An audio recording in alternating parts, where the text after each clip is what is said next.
The 100 Years' War is one of the most speculated what-ifs talked about today. What would it even have meant for England to have won? Would England have created a lasting Angevin empire that would make even the most war-hungry European Versailles player jealous? Or would it have crumbled under the weight of multiple points of conflict? To start, it is important that we understand the pretext that caused the 100 Years' War. When Philip V took the French throne in 1316, he did so because he was brother of the dead Louis X. Part of him taking the throne was him insisting that women, more importantly other claimant and niece, Joan, should not be able to take the throne. In doing this, he positioned himself as the only heir. However, the only problem was that he also did not have a son. When he died in 1322, his younger brother Charles took the throne. Charles died 6 years later in 1328, leaving behind a young daughter and a pregnant wife.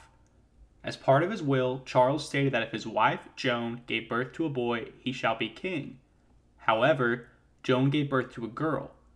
Charles in his will stated that the succession then would be left to his nobles. By French succession law, the closest living relative was Edward III Plantagenet, King of England, through his mother, who was the sister of Louis, Philip, and Charles. However, his mother Isabella did not have a claim due to the laws established by Philip previously regarding succession, which threw doubt into his own claim. Edward's claim was dismissed by the University of Paris and French nobles who convened. They dismissed that a claim could pass through a woman. Thus, the nearest relative with a claim was the future Philip VI. Edward eventually respected the ruling, and even paid homage to Philip as Duke of Gascony and Aquitaine in 1329.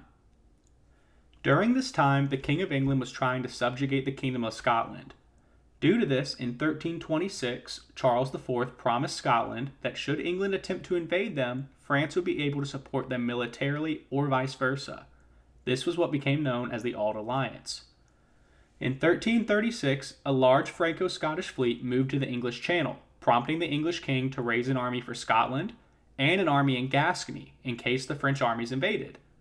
He also asked for a meeting with the French King Philip, but he did so as the King of England, not as a vassal of France. Instead of meeting with Edward, Philip instead called a Grand Council and soon after issued a call to arms.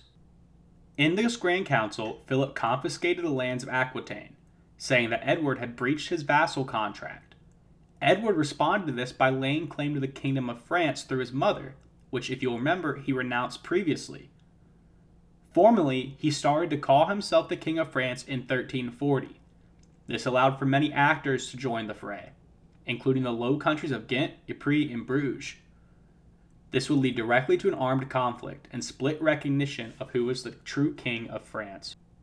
For the scope of our video today, we are dealing with an alternate history scenario. Because of this, we'll skip a majority of the fighting during the 100 Years' War. We will pick up instead after nearly a century, and the emergence of Joan of Arc. While her emergence did lead to a revival of French national spirit, she was captured by the Burgundians and killed by the English in 1431. This is where our story changes. In 1435, the warring parties of England's alliance and France's met at Arras, in what historian Robert Vaughan calls Europe's first real peace congress.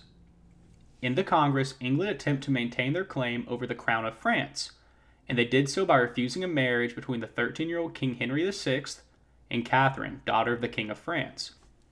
More importantly, also in attendance was Duke Philip the Good of Burgundy, who until this conference had been on the side of England in the war. This was due mostly to the fact that his father, John the Fearless, was murdered by close advisors to the future King of France and current Dauphin, Charles. It has even been rumored that Charles was a conspirator in this event himself. Burgundy was a major asset for England, and in operating as only a vassal in name to France, more like an appendage, was a strong standing army and a vital ally of England's.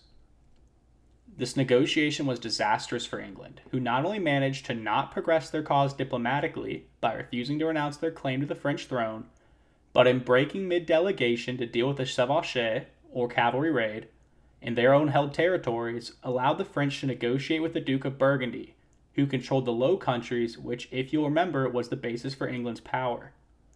By the time that England returned from the raids, they found that their ally, the Duke of Burgundy, had been persuaded to switch sides. This was due to his belief that he could benefit from, directly, interacting with the strongly ducal French government rather than centrally powerful English governments. For the purpose of our video, in order for England to win the 100 Years' War, let's assume that England never left this negotiation. Instead, they allowed themselves to give away their claim to the Kingdom of France, existing again with appendages of peerage to the French crown. England itself would not be in a great position here, but this would have a few major ramifications on the future. First of all, England would retain control of territories still under her control directly, including the Duchy of Aquitaine and Normandy, with an extended truce agreed upon with France. England still would have lost control over territories previously conquered, like Rheims, Barras, and Lorraine. More importantly, England would maintain her alliance with Burgundy, which would have major implications in the future. The first major difference would likely be in the Progeny of 1440. In the Progeny, Charles VII attempted to rein in the feudal nobles of France. In our historical timeline, he solidified the state's control over the nobility by giving the king control of a yearly aid of 100,000 francs. This allowed the royalty, being the kings of France, to nominate nobles to officer positions in his army and to have a yearly income. Charles, Duke of Bourbon, led a revolt against him for this, in which Brittany joined. However, they would eventually lose. In our timeline, however, a still aligned Burgundy, Brittany, and England as Dukes of Gascony and Aquitaine would intervene, preventing a central government in France from effectively ending the anarchy. They'd be successful in this, and Charles would be toppled from his throne, with the future Louis XI being crowned as a puppet king. In this way, the King of France would be dependent on the estates. This would be similar to a more autonomous version and less powerful version of the king in England's parliamentary system. Over time, many of these French ducal states would grow in power at the expense of the crown. Louis XI, meanwhile, would not be content with his position as a puppet, and well within his reputation as a diplomatic webmaker and plot creator, would likely attempt to regain control over the crown. This would be the last straw for Philip the Good, who by now was one of the most powerful men in the French domain, and vying for the same position in all of Europe. By 1435, he was styling himself Grand Duke of the West. Purchasing Luxembourg in 1443, he continued to grow his power, creating his own Estates General in the Netherlands, in the style of the French Parliament that we had discussed previously. But with more royal control, Philip would declare war on the French king for his meddling and breaking of vassal contract. Undoubtedly, the French king, without support of Brittany, Aquitaine, and many of his other nobles, would lose this conflict. By the time of his son Charles's rise to power in 1467, Burgundy would have regained control over Rheims, Champagne, Barras, and Lorraine, and severed itself from the French throne. In 1473, in our timeline, Charles, Duke of Burgundy, was attempting to be crowned King of Burgundy by the Holy Roman Emperor, Frederick III. However, Frederick fled in the middle of the night due to worries of Burgundy's territorial desires. However, with Charles already holding vast estates in France, much more than historically in our timeline, Frederick crowns Charles King of Burgundy, creating a new Middle European kingdom, one vastly wealthy due to trade and production. While there's adequate reason to suspect that if England were to win the 100 Years' War, the War of the Roses may not occur, the numerous scandals and revolts that occurred during the reign of the Plantagenets would have continued, leading to what we will assume the same result for that reason. We will assume the Tudors still become king. Meanwhile, Brittany, which maintained a policy of neutrality between England and France historically, would have become absorbed into the ducal framework of English France. Being nominally independent, he would pay homage and protection to England, becoming thus a protectorate. We will assume Anne of Brittany still takes power in 1488, and will use the historical proposal that she marries Henry Tudor. Their son, who would become Henry VIII, as we know, would take control of the duchy, bringing it into the royal fold. For the scope of our video, and for the purposes of alternate history, we'll continue this to around the 17th century, depending on the state. In regards to Aquitaine, it would maintain its position as a Duchy of France under the English domain. It would constantly struggle with any sort of formal integration policy, and in our timeline, the interior of British Aquitaine was a hotbed for brigands and raiding. To subdue this, England would constantly need to pour resources into the region. Nothing would change here. In fact, wars here could be so costly over time that one could reasonably consider that the Tudor conquest of Ireland may have been severely affected. Thus, we could say it is reasonable to suspect that English focus on the continent would have negative effects for the crown. First of all, England's wars in Europe were costly. In the Hundred Years' War, it's noted that the cost of the war left England nearly bankrupt. The continual fighting of raids and brigands in Aquitaine would have only added to this cost. The 9 Years' War could have seen a more direct involvement from Spain, the 9 Years' War being part of the Tudor conquest of Ireland. Spain could have directly intervened at Aquitaine, leading to a more serious conflict.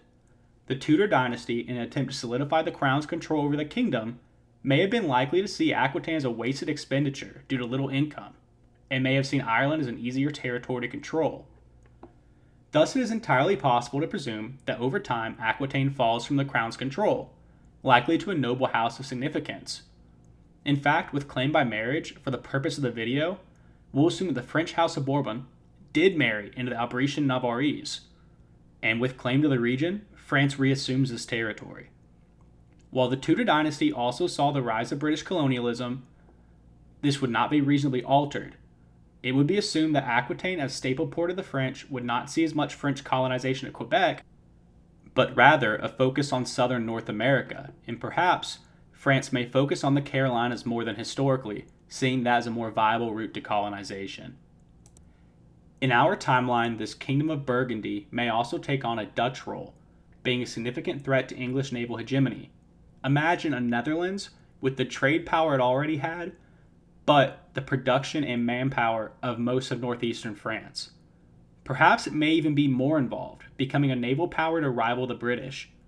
It's likely by this that wars would erupt with the British on the side of whoever opposed Burgundy against the British and them.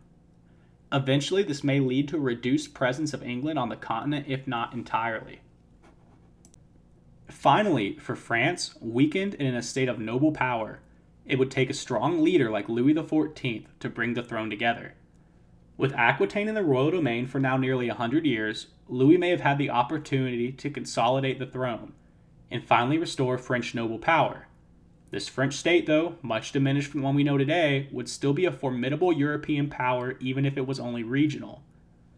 French conflict with England would likely still exist in border raids or otherwise over time, but with a strong Burgundian kingdom, France would not be able to expand greatly to become a true rival power. This marked lack of French continental power would have had a strong input, but none more than Italy, where France's invasion of Naples cast the die for a diplomacy of Europe for the next 300 years. As an example, Alfonso II of Naples, who was historically overthrown during the Italian Wars, may very well have stayed in power without the economy of northern France powering a French army's soiree into his kingdom. In turn, this never would have sparked the wars that engulfed Italy and the rest of Europe for the next 60 years. And without the diplomatic policies of the Austro-Spanish alliance that formed as a result of the Italian Wars, we can also assume that characters like Charles V, Holy Roman Emperor and King of Spain, never obtained the title, or his vast empire. With Burgundy being in direct rivalry to England due to colonial and trade interests as we move toward the 18th century, both likely having vast empires, a diplomatic revolution would likely evolve, seeing England and France put aside their differences, fighting on the same side, to prevent Burgundian dominance of regions that England likely long considers her own core territory, far out of the way of being an overseas possession, firmly in the administration of London. This massive prospective war that we're discussing would undoubtedly engulf Europe, and may see Burgundy fighting on all fronts, with Austria, England, and France claiming disputed lands and territories. This will lead to an unknown number of diplomatic overtures and maneuvers, and while we can be sure that this war would hinge the fate of Europe in the balance, I believe it unwise for us to continue past this point. This is outside the scope of our alternate history timeline. Instead, I would like to leave with a conclusion. England winning the 100 Years' War would have major ramifications, but assuming that England did fight the 100 Years of War, it may not have major change for England itself. England would still colonize, likely would still become a world power, and would even more likely be kicked off the continent in time. However, the changes for other nations are much more major. France's future, especially Burgundy's future, changed significantly in the process, leading to an entirely different set of circumstances for European affairs in the future. If you like this video, please consider leaving a comment, liking, or subscribing. For weekly videos discussing alternate history scenarios, historical discussions, and historical documentary series. Coming up soon is a 4-part look into the history and foundation of the Italian national idea, the region of Italy, and the state of Italy itself.